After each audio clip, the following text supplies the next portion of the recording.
This is the Marcia Week Show, and we're coming to you live from Barbados.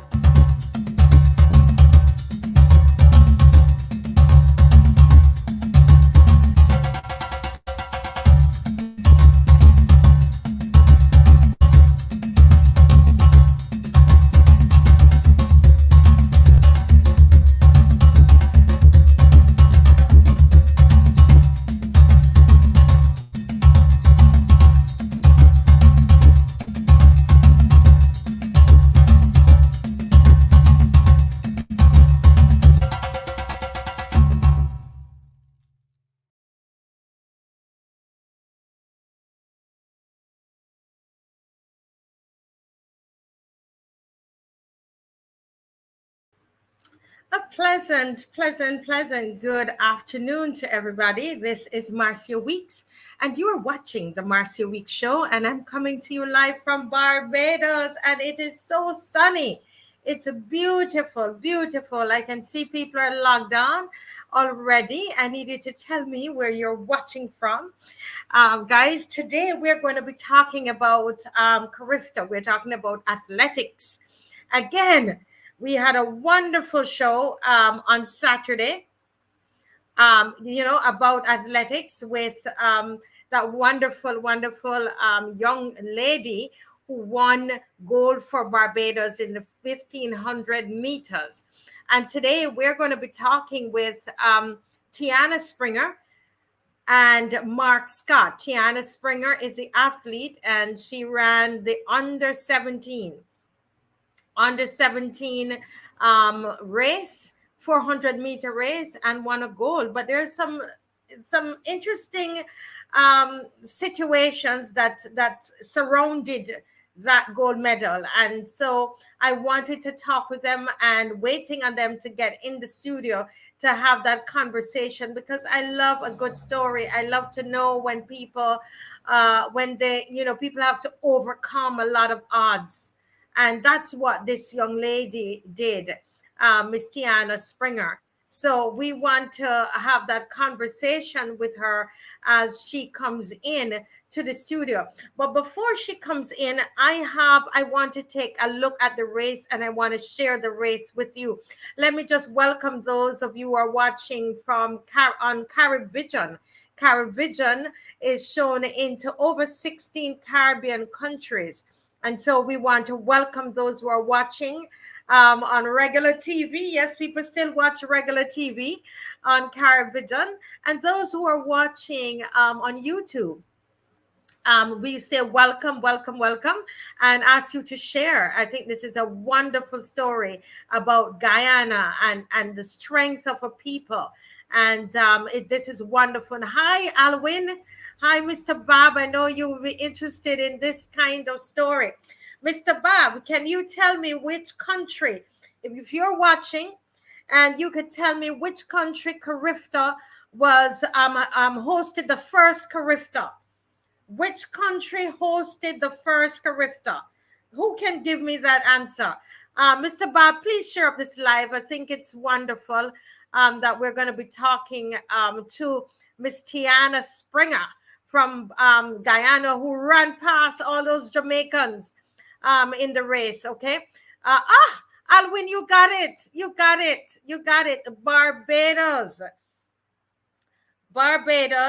Yes. Barbados was the first country, the very first country to host the CARIFTA Games. And it's quite unfortunate that Barbados is not in a position to do so at this time, So, and haven't done so in many years, actually. But Barbados was the first to host the CARIFTA Games. Yes. All right. So let's take a look at this race. I don't know if you guys have seen it. Mr. Bob, who is a phenomenal coach here in Barbados, is on the line watching as well. And I don't know if he's seen this race, but it is quite spectacular. So here goes.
Wow. Oh my goodness.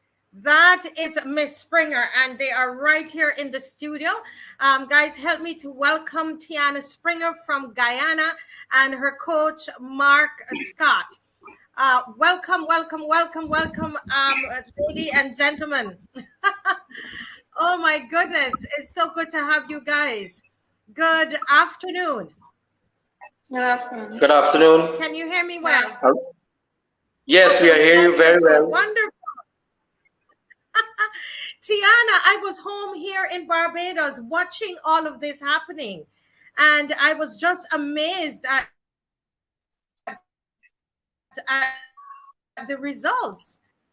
I'm a win. I'm Jamaican, and so I was so sure that Jamaica would win.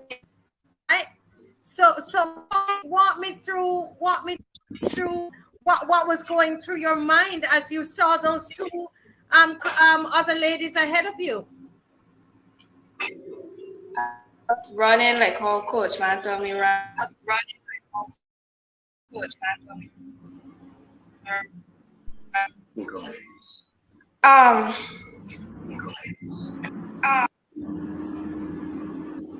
The first 200 meters. I can hardly hear you. Hearing me now? Yes, much better. Go ahead. I run it like how my coach told me to run it. The first 200 meters, I was supposed to run it, as you said, in 28 seconds, but the girls was like running their full speed. So by the time they meet like the last 150 or something, I had the energy drain out. And this when I had a plan for keep running, like let me energy take me home. And this, yeah. Yes. Oh my goodness. No, I want to know what happened before that race.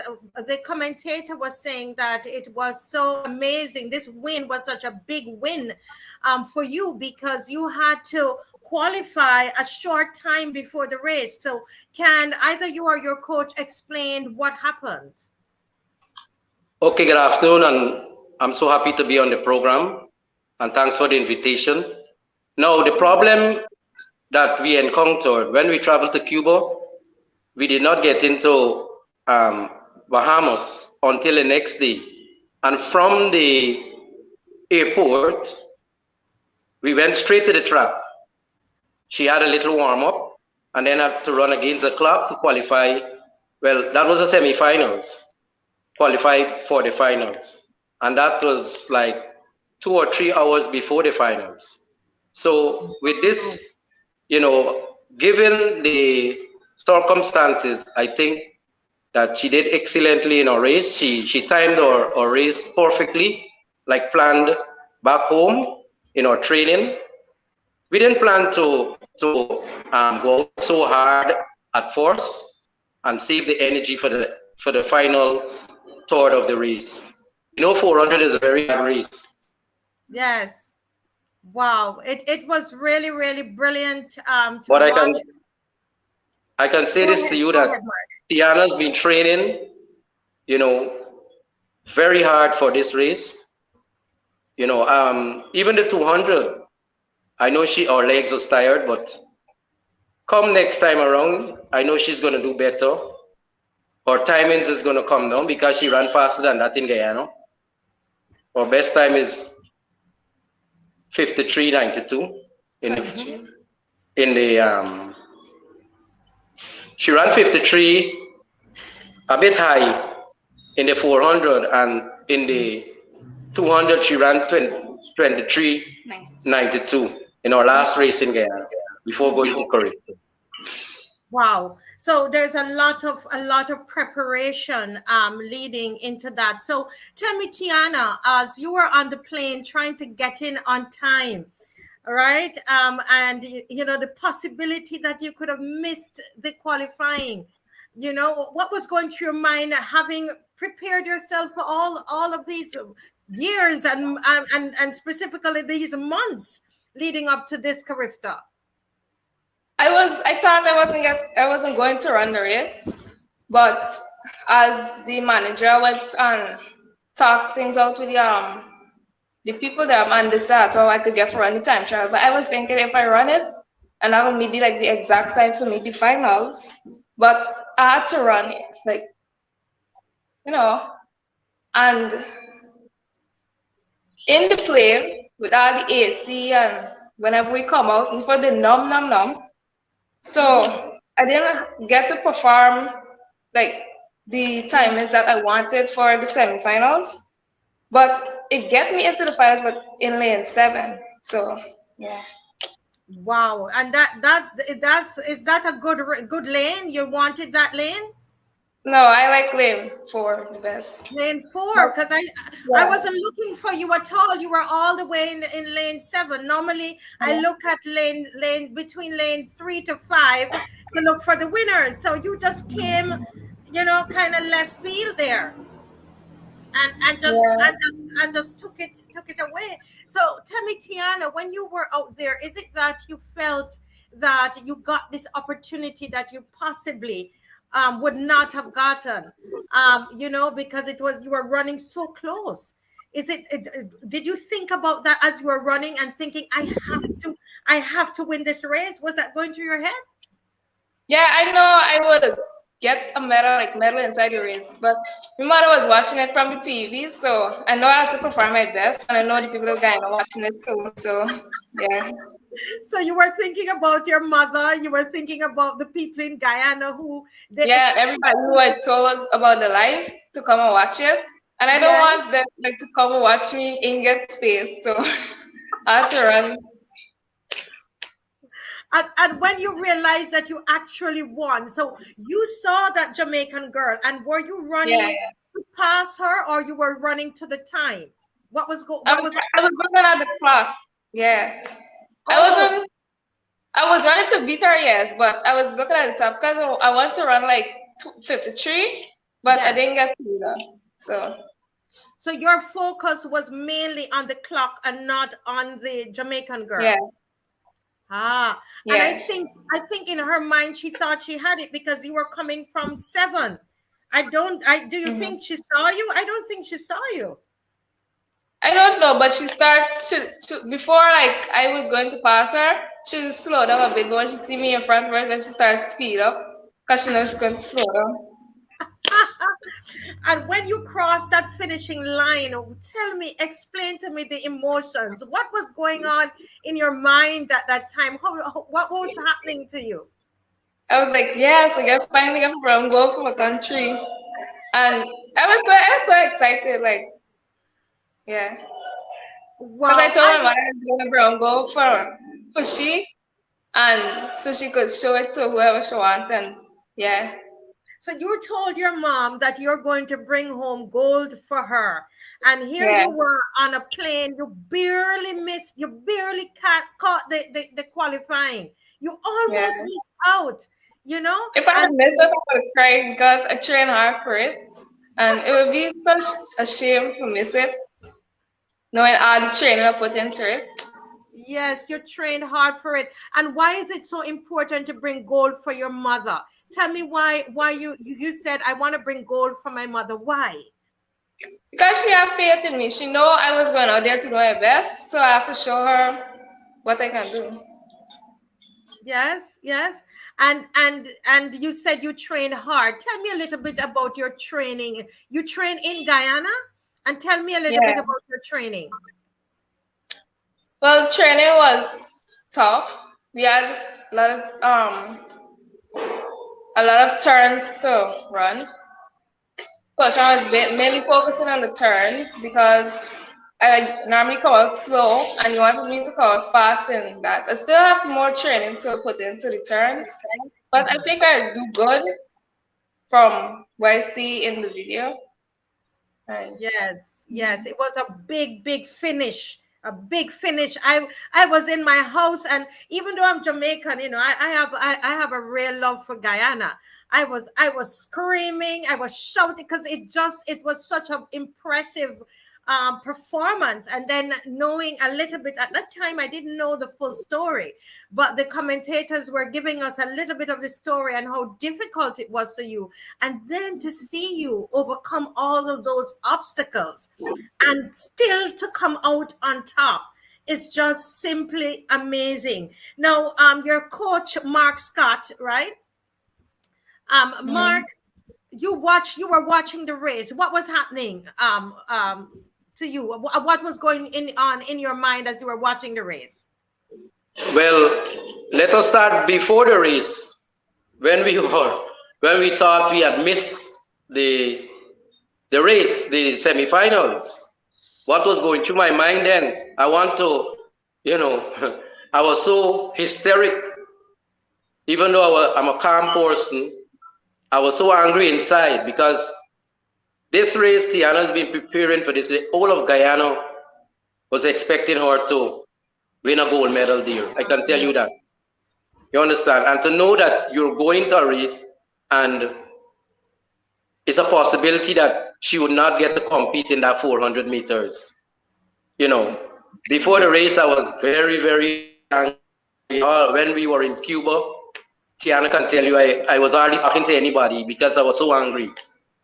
But finally, when we got to Bahamas and they say, yes, the time final, my spirit raised. I said, look, this is your time. This is what you came here for.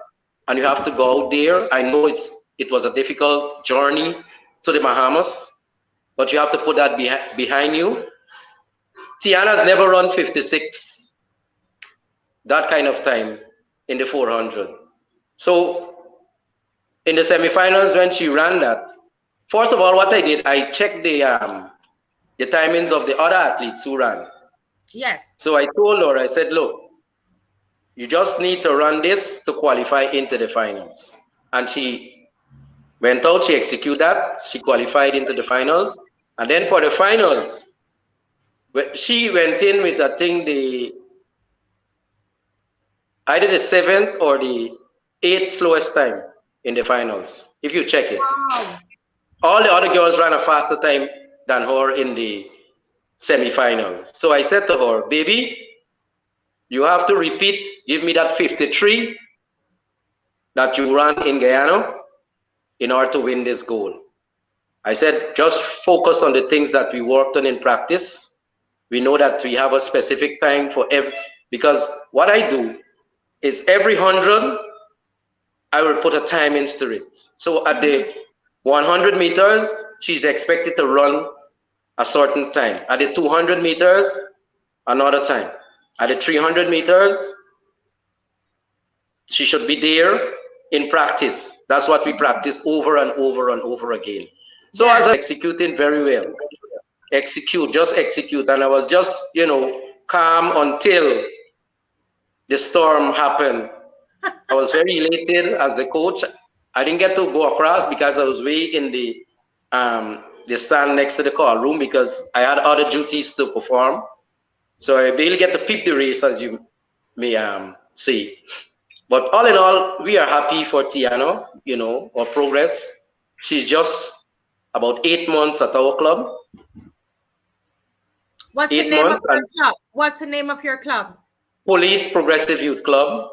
The Police Progressive Youth Club. So that's the Police Progressive Youth Club there in Guyana, producing such a stellar athlete, Tianna Springer.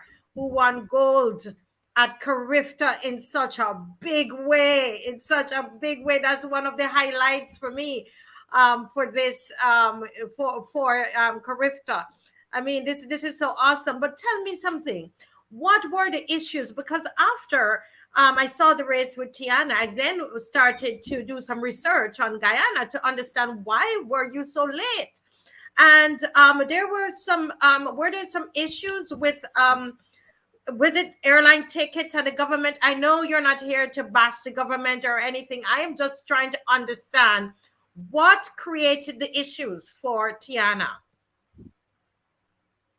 The whole issue for not Tianna alone, the entire team, because other than Tianna, we had 5 more athletes that to run against the time, run against the clock to qualify into the next round.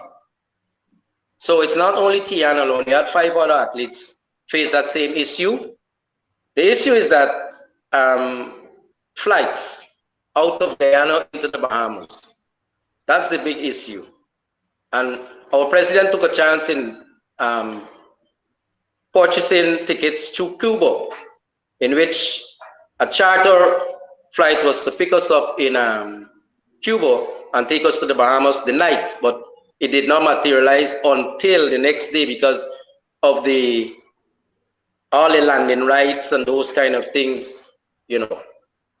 So I'm not here to bash the government. I am so happy that we get to participate and bring home. Not only Tianna got gold, we had 3 gold medals, we had 2 silver medals, and 3 bronze. We had 8 medals in all and placed in 5th at the CARIFTA Games. Wow, I mean that is tremendous. Now I was speaking to some of the, and I have to ask you because I was told by some of the athletes that some of the Guyanese athletes did not have a return flight. Is that correct? I don't know how to answer this, but I am thanking God that we are home safe and we can continue the process. I don't want to answer that, okay? No, because you know I can answer and say yes or no, yes, or maybe, but I'm happy that we are back home and we can continue the process and prepare our athletes. Yes. You know, Tianna's already started training because her next engagement is supposed to be South American on the 20th. That's in Colombia.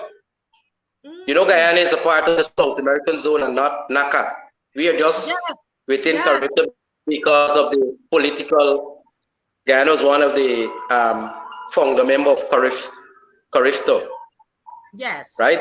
And CARICOM. So we have on the 20 in Colombia, that's South American on the 20, that is around the 18th, 19th of May, that weekend. And the big thing that I'm working with her is the Commonwealth Youth Games, which is supposed to be in Trinidad and Tobago. So those are the 2. When will be the Commonwealth Youth Games? I think it's sometime in June, late June, early July, sometime around that time. Well, I tell you, I was following. I'm a fan, Tianna. Tianna, I am a fan. And I want you to know that. And I will be following you. I love track and field. And, you know, I cheer for Jamaica. But when I see good quality people, I just love track and field, you know. And so I'm going to be following you, Tianna, and shouting for you all the way. You have a big fan here in Barbados, and I know those who are watching, Alwyn Bad, Carmelo, there's Chef Michael Gopal from Trinidad, and plus those who are watching on Carivision, they are just warming up to you so well because your story is phenomenal. And why it is so phenomenal, it's you overcoming those obstacles at your age. How old are you, Tianna? I'm 15 years old. 15 years old. 15. I don't know what. 15 years old. Can you imagine? And you see how coach was bent out of shape, and you were calm and collective, and you went out there and brought home the gold, girl. That is awesome. Now, let me ask you, Tianna, is there anything in terms of the way you prepared that you would want to improve before you go on to Colombia and to the Commonwealth Youth Games?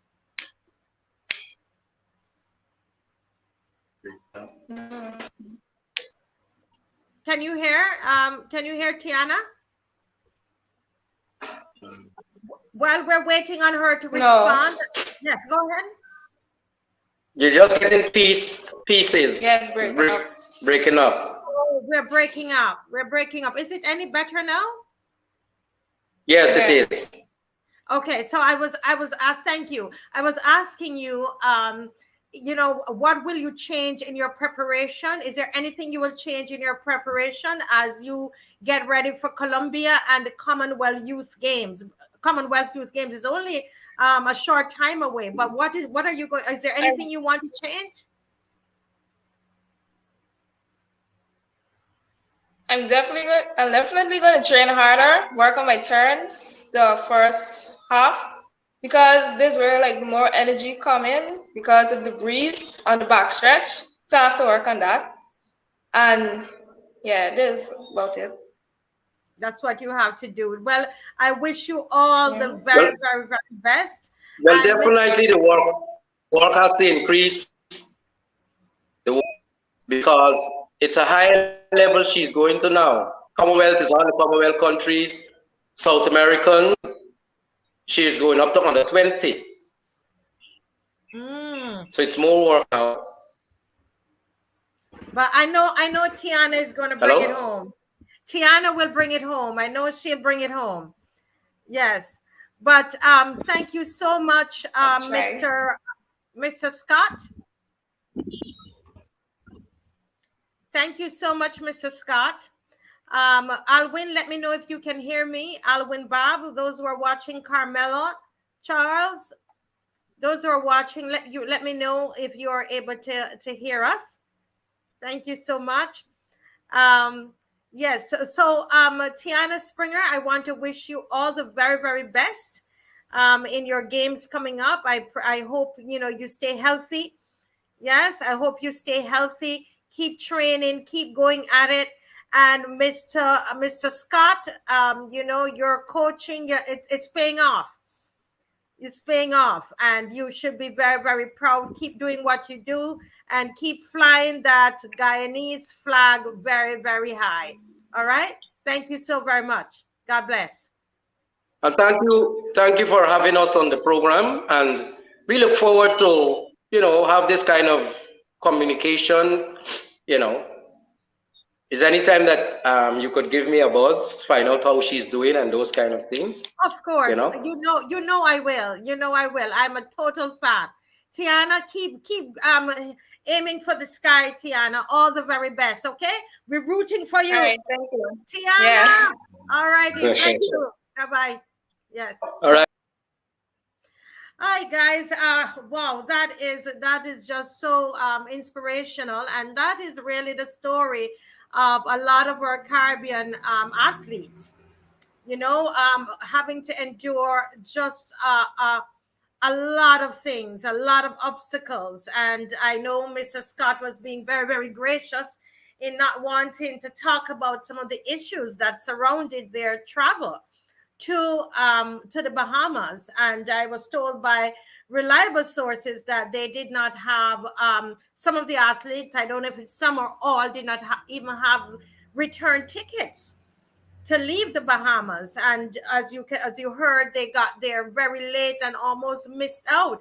And can you imagine what that would have done to young people preparing to go out to represent their country? And so I have with me today Mr. Stephen LASHLEY. And Mr. Stephen LASHLEY is no stranger to us here in Barbados.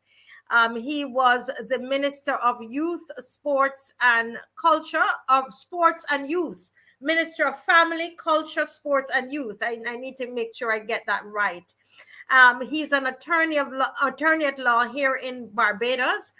And just, his CV is so long, has worked at so many places as a legal advisor, worked in family law, all kinds of different types of laws. And he's here with us today, and I'm not going to even take up any more of the time, but I'm going to invite him in the studio, and I need you to share the live, because I believe that he's going to be sharing a lot with us today about the future of Caribbean athletics on a whole, really, sports in general. Let me welcome Mr. Stephen LASHLEY to the studio. Welcome, sir.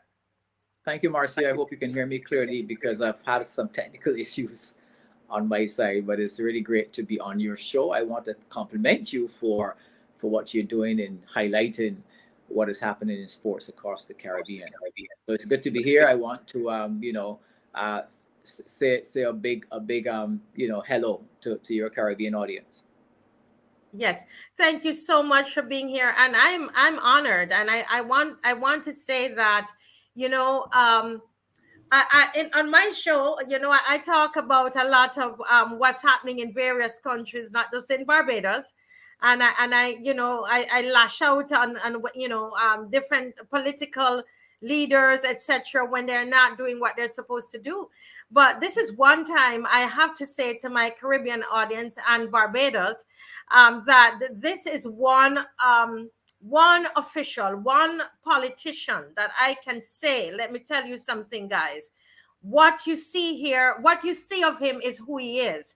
I've had the pleasure and the privilege of working with Mr. LASHLEY for, I think it would have been about probably 5 years on various projects, and we've had our ups and downs, etc. But what I will say is that this is someone of his word, and someone who you can depend on, and who is really about the people. And that's the kind of politician that I like to be around, because you're trying to be genuine in what you have to do, and I felt that. I know that we've had some rough moments there, but dealing with films, etc. But all in all, I would say that my experience with Mr. LASHLEY is nothing but it's respectful, and it is someone that I felt that if he told me something, I knew that I could depend on it.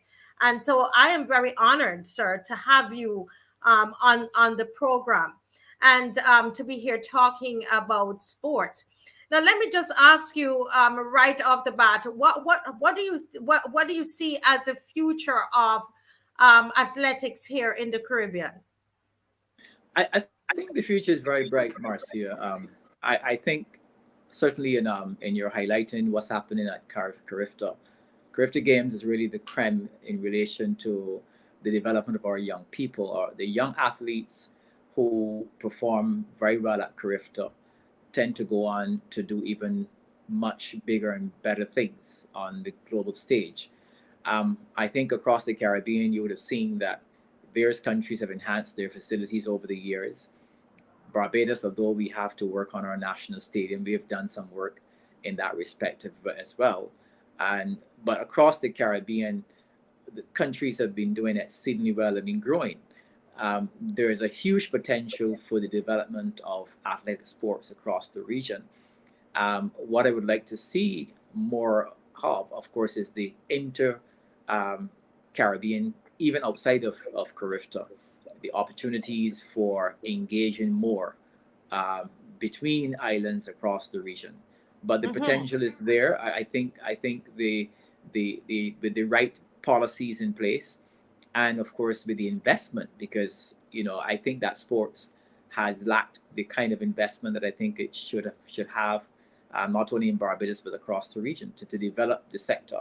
It has to really get the kind of investment behind it, and these young athletes, as well as they will do, most of them require very intense preparation and monetary support. So basically, once we get those dots lined up, I think that there's a huge potential of athletic sports in the Caribbean. Correct. No, what should be, having said all of that, what do you think should be the next move for Caribbean governments? You know, after CARIFTA, I mean, it's so many medals, and they did very, very well. I saw that there were people even from the US that were there scouting athletes, and they commented on how great the meet was. What should be, if you could speak to Caribbean governments and Caribbean leaders, what should be the next step for them, you think? I believe that, to me, I think more of the public expenditure allocation need to be given to sports. And it's not only in relation to, the performance of the athletes, but the athletes can do with a significant boost in relation to the amount of expenditure that is placed at the disposal of the sporting sectors across the Caribbean.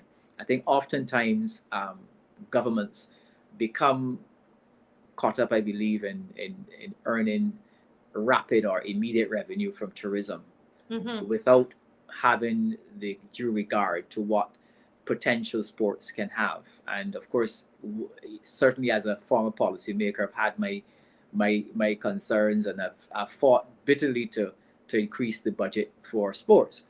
But I think across the region, we need to focus on this. We will not be able to extract from sports what it can give and what it can inject into the regional economies unless we actually accord sports a higher sense of importance in relation to its being activity. And if you examine the various estimates of revenue and expenditure across the region, I'm sure Barbados is no exception, to see what percentage of the public purse is accorded to sports. And I'm thinking of sports in a very holistic way. This is really a sector that, we talk of it being an emerging sector. I tend to see sports as a sector that has already emerged. And across the globe, if you look at the amount of economic activity that sports is generating, and I don't think we have any ready statistics for the Caribbean because of the lack of data, but there's a huge potential for sports to be a key engine of economic activity. What I want to see is certainly when governments are presenting their various estimates and budgetary proposals, that we have a more frontal look at sports, and sports can be given a higher role to play in terms of the areas of priority. I think we are losing our focus in that regard. And if we are going to consider, because I think certainly it's almost a seasonal thing when we pick up sports, so to speak. We have the CARIFTA Games, we have the Pan American Games, we have the Olympic sports. But I think it has to be an annual, monthly exercise in our region to really prioritize sports and to get behind the athletes. I mean, when I was Minister of Sports in Barbados, it really was for me a very humbling experience to sit and have conversations with the athletes themselves. And the athletes themselves would tell you what are the weaknesses in your policy. And but they have gone through it all. I think that they're poised to really hear something big happening. Various countries have developed, their infrastructure to some extent, but I think we have to go beyond that, and we have to pivot sports as a key engine of economic growth, and we have to hear it come through in terms of the policies, economic strategies, as being something that we're really definitely serious about. You said something that here in the Caribbean we see sports as an emerging sector. But you're saying that when you look at it globally, sports has already emerged. Why do you, and I tend to agree with you, but why do you think that here in the Caribbean, we are still seeing it as emerging and it's nowhere near some of the other sectors? Why? And we're speaking here at a governmental level as well. Yeah, and I'm speaking really from a policy perspective. Yes. If you examine, and I would hazard a guess across the region, although I have not actually examined the specific budgets, but certainly from my experience in moving across the region, and certainly from my experience in Barbados, if you examine the revenue and expenditure of the respective governments across the Caribbean, I believe that if I examine those estimates and allocations, and I add up the figures and I look and see what is being provided to sports, and this is outside of the various lotteries, because some people will tell you, well, you have Caribbean lotteries and they're dedicated to sports. But in terms of direct injection of funding and identification of resources, when I add up the figures sector by sector, I come up short in relation to the allocations to sport. That tells me that there's still a belief and a thinking that sports is emerging. It is still not capable of delivering the necessary revenues to fill the deficits that governments across the region experience. And I think that attitude has to change. There must be a new belief. I think if you speak to persons who are the spectators, the supporters, the coaches, they're the ones who seem to have more belief in the potential. But Mr. Lashley, what's the disconnect then for our leaders? Because if the spectators are saying it, the athletes are saying it, we can see it globally, and how it's impacting places like the US and so on. Why is it that there's a disconnect for our leaders here in the region? I can only say I think we have tended to be fairly conservative or overly reliant on the things that we have traditionally had. And if you look at the history of the development of sports, I mean, yes, you've had a number of international icons being produced by the Caribbean, but in relation to very structured and statistically informed sports policies, just like how you can have a policy, a very statistically informed policy for agriculture and those things, you would tend to see that when you start looking at the actual priority plan, that we tend to look at the traditional sectors, and these are the ones that we can count and we can say, well, we will get this amount every year. But there has been a kind of I would say, an absence of proper research and structured policy planning, both at the level of the executive administration and central bank planning, that informs the agenda for sports. I mean, if you listen to presentations, let's say by central bank governors across the region, how much of that presentation is focused on linking the economic plan to sectors such as sports? There's not much. You will have a passing reference to it. So what I'm saying is that while the athletes are out there performing, while we are talking about what we want to see happen, until we can pitch sports where it is seen and felt by our populations as having been recognized as a serious sector in the eyes of policy makers, then we're going to have a problem. I mean, and a lot of this policy is hatched, of course, within the ministries of finance and so on.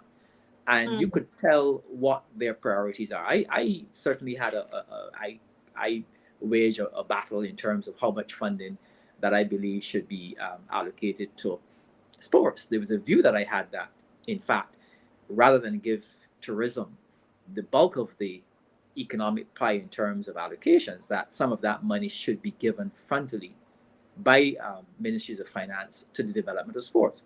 But sports to develop also require a cardinal shift in terms of how the plan of sports takes place and how the structures are engineered in terms of delivering what is required. You would see, I believe, countries such as Jamaica, they have talked, and I think they have been somewhat successful, although there's more that can be done, even in Jamaica, that has been so successful as an athletic nation. But they have spoken, and I've certainly attended various fora where we talk about the professionalization of sports. and how we can get sports to the point where it is truly seen as a professional sector, a sector where you develop careers for young people and where people can make significant money in various areas of sport and activity. I have every belief that with the right formula at the policy level, where cabinets begin to see that sports need to be given that kind of push, that we will be able to deliver. But it has to be done, and I think that respective sports ministers, if you speak to them across the region, will tell you that they have a lot to each they fight for to ensure that not only you get a lot of the words, you get a lot of the certainly kudos. I mean, some athletes would certainly agree with me by saying that, you know, fine, we return home and we are very triumphant, we do well. But I have been told as a minister of sports that kind of those kudos, acclamations are seasonal. They want to see those words matched by economic planning decisions. And I had to deal with it because, of course, I was not the Minister of Finance, and I relied on the Ministry of Finance for financial resources. But I believe, and I have no doubt at all, that that's a key area in which we are lacking, and that is going to inform how we are going to pivot sports going forward. And we don't have a lot of time to do it because I think we've talked a lot. We know what is required, but we have to do it. But we have to do it by having our ministries of finance in their economic strategies and policies draw plans that are achievable in relation to the further development of sports and how it can be a key engine of economic activity. Yes, you know, it's really interesting listening to you, and as you talk about that battle that you guys wage, and I remember in the area of, because you're also is Ministry of Culture, Family, Culture, Sports, and Youth, and I could see you waging the war in culture. I saw that because I that's my area, and I saw what you were doing with road tennis, and I would even you know, I didn't know anything about road tennis, but I attended because I saw that I genuinely, seriously, I saw what you were doing. And also saw, seen the battle with John King, who was Minister of Culture after you were.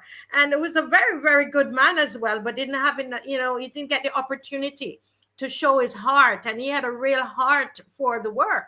But what you did to in terms of road tennis and other efforts. I mean, when Bob is here saying he was very supportive, he was right there cheering the netball team when I coached them to a 7th place in netball at the Commonwealth Games, and I'm not surprised, you know. So I know that you do that fighting, right?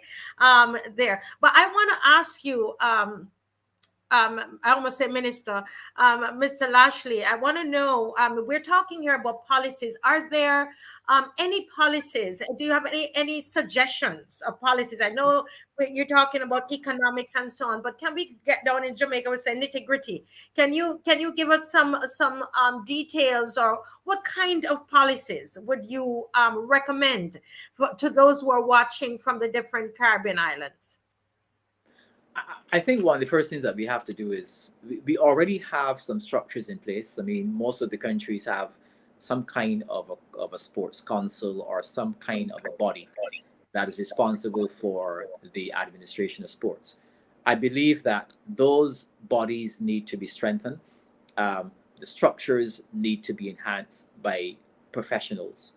And I think that the athletes can benefit significantly by having persons in those councils. In our case, we have the National Sports Council in Barbados, but those structures existed for many years, and the global sports development agenda has actually outstripped many of the planning mechanisms that exist across the region. And my first suggestion would be that you need to start a very robust effort of modernizing the structures within your sports administrations in relation to your sports councils. You have to start professionalizing these bodies, and so that they can deliver. What athletes require are professionals who understand this works, who can actually engage. And the various facets of their development has now have to be seen through the eyes of persons who are professionals who have seen the possibilities.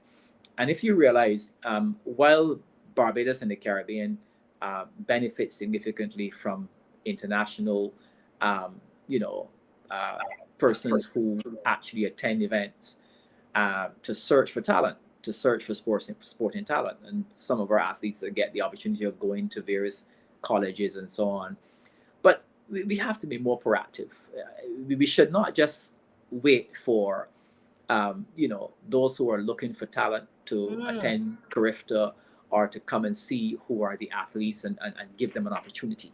That tells me that a void apparently is being filled by persons who are on the outside looking in. And while that has worked very well in the past, you need more than that. We need governments to step up, and the kind of policies that we need, and I'm talking about sports policies, need to be re-engineered in a sense to really get the output that is required and provide the support. So I would believe that sports councils need to be modernized. Their structures need to be made more relevant to what's happening on the ground as it relates to athletes. Now, a big issue is, of course, how councils and how ministries and governments, how they interact with sporting bodies. And certainly in my experience, one of the things that I very quickly realized is that sports management, the structure of it is essentially with the sporting federations. Where in Barbados you have the Barbados Athletic Association. But I believe that outside of the fact that sports is a sacred, independent sport activity, which ought not to be, the governments have been always cautioned not to be so interfering in the work of admin of the federations. But the federations can do with very robust, improvement in terms of how they are funded, how they are able to plan events. There has to be a meeting of the minds between the administrator, which is the government, and the sporting federations in order for particularly athletic sports to improve. I believe that, of course, in Barbados, we will complain that one of the big things we need to do is to have a fully functional national stadium. And that has been the complaint. Certainly, while I was a minister, it's something that we were met with. We would have done an enhancement of the track. But I actually contended, and my position is quite clear, that there's obviously a need for a new ultra modern stadium in Barbados. And out of that, much can be achieved in terms of now looking at how your activities can line up in terms of globally attracting athletes to Barbados and events and so on.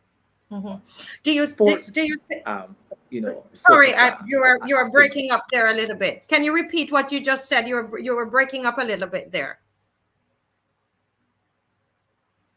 Sorry, no, I was saying that sports are really governed and propelled by activities, and you need to have the infrastructure to be able to do that. I mean, one of the most lucrative activities within athletic sports is the relay events.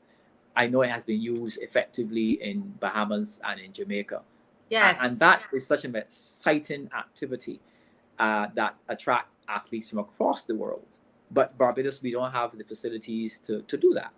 And I'm saying that's why I'm saying that when you line up, if there's one thing that if you could get agreed to, that ministries of finance will begin to be more focused on specific and structured planning in tandem with ministries of sports and in tandem with national sports councils, such that we have a better focus in matching infrastructure with our events and output. And tourism is involved in that as well. But if we don't line these up and structure them in a way that between, let's say, the year 2013, sorry, the year 2023 and 2000, and let's say in the next 5 years, that you will have a particular output every year. If we are building a national stadium, then we need to have a time period for that. Some persons will say, well, there was no time period under you. And I accept that as a criticism. But it just goes to show that these things are not to be trivial at in relation to what is required to propel the growth of sports. I think that governments have to prioritize sports. I remember going to Cuba and recognizing that the government of Cuba give sports a very high role within the national economic agenda. And I believe that other governments in the Caribbean need to emulate that and to accord sports the role that it should play. And if we do that, I think it will tend to do whatever you want, whether it's in terms of developing young people, creating new streams for economic growth. I think those things will happen. But we have to have the planning. We have to have the people who will plan it. And I would say, in one area, while we don't have a national stadium in Barbados, we certainly have an ultra modern national gymnasium. And one of the key areas of planning for that would have been the attraction to Barbados of international events. I don't believe that there have been any international events since we spent in excess of $19 million in improving the gymnasium. So I'm saying that while you will have the need for infrastructure, we have to match that with having the people on board who have the experience to basically make things happen in the way that they should happen. You mentioned road tennis. I mean, road tennis is one that is ripe for growth. I mean, we have laid a foundation for road tennis to expand and develop. But at one point, and even now, I'm still a bit concerned as to the Barbados owning up to the international brand of road tennis, to the extent that if we don't move fast enough, somebody else will actually adopt road tennis and turn it into what they wish. The aggression that is required from Barbados to ensure that road tennis can get where it needs to get to has not been there. And while we have, I'm very pleased to run Barbados and seeing youngsters who would ordinarily be expected to be playing some kind of computer game, they're playing road tennis. Correct. And yes. And we have taken it to the world, but we have not owned it. We have not franchised it in a way that this sport is really seen as a key player in the expansion. Listening to you as you talk about the road tennis and we're talking about the stadium, etc., it just underscores really the what you've been saying about how we see sports as Caribbean people and those who are leading us, and how we do we perceive any kind of economic benefit from it. We tend to rely more on the traditional economic or industries than to really truly believe that this industry has already emerged and to be able to look at the possibility of it. Mr. Lashley, in my research today, we just have a 2 more minutes. I was really, really surprised. I didn't realize that the first country that hosted CARIFTA was Barbados, and that it seemed like it's more than 10 years now. I didn't get to count the number of years, but it appears of more than 10 years Barbados has not hosted CARIFTA. And I wanted to speak to you about that. I think you've addressed some of that, which would be the lack of having facilities. But what are your thoughts? I would say to you, Marcia, I mean, I'll tell you how I feel about this, because we're talking about what Caribbean governments can do. Now, very recently, and I believe Caribbean governments, under the invitation of the Prime Minister of Trinidad and Tobago, were part and parcel of a conference in Trinidad to deal with crime across the region. And I applaud that because what the outputs out of it, at least you've had a conversation at the high policy level. I believe that what's happening in sports across the Caribbean demands and requires a similar high level meeting of the prime ministers of the Caribbean, supported by the professionals, to start to map out the future growth path for sports in the region, where after that, we will get some rescue plans. I think that if I were in government in Barbados today, for example, I would want to encourage the prime minister to have a special budgetary intervention in Parliament that sets out the policy growth potential for sports in Barbados. And I would recommend that across the region. We have to be able to get to the point now where something significant happens. And certainly we need to have these, a rescue, when I say a rescue package, I believe we need to have a fiscal strategy that supports the future growth of sports and what it can do to really develop the economies of the Caribbean. And I would salute any Minister of Finance, any Prime Minister who is hearing me by next week in his or her parliamentary intervention signals that they will be introducing into Parliament a new fiscal strategy by legislation and otherwise to demonstrate their belief in the future growth potential of sports. And if athletes hear that, if coaches hear that, I know Alvin Babb is here and I'm sure he would agree. If that is heard and that is supported by even a major meeting of Caribbean prime ministers and so on, to really start talking and mapping out a structured plan for sports in the Caribbean, I would feel very satisfied. And I know the athletes would say, well, finally the policymakers are beginning to act. We have to act. We can't continue talking all the time. Action. Well, oh my goodness, it's 2:01, and I could sit here and we could go on and on and on, but guess what? We're working on a series, and let me just say to those who are John Seeley is watching, and all of those who are watching, let me say this is the first episode in the series. Okay, we're going to have Mr. Lashley, not Minister Lashley, Mr. Lashley on, and we will tell you when he's going to be on, and so that we can have some more of this kind of discussion, a lot of meat here, and no mudslinging. We're just talking about the Caribbean, as Caribbean people, and how we can develop. And one of the things that, as we close, I just want to end with is that sports is not an emerging industry. It has already emerged. So wherever you're watching in the Caribbean, I think that is something, a takeaway. We can take that away from this show today. It's already emerged, and we need to get with the program. John Seeley, you're saying the last comment, and I really have to go. But not that we're talking about mapping out a future for Caribbean sport. A report coming out of Jamaica that schools there will be putting a quote on athletes from other Caribbean countries to attend their schools. I saw that too, Mr. Seeley, and we're going to take that up again in another program. We will look at that. Thank you so much for joining us, Mr. Lashley. And thank you for having me. We look forward to some more discussion. God bless you. Bye-bye. Thank you. Bye-bye. Yeah.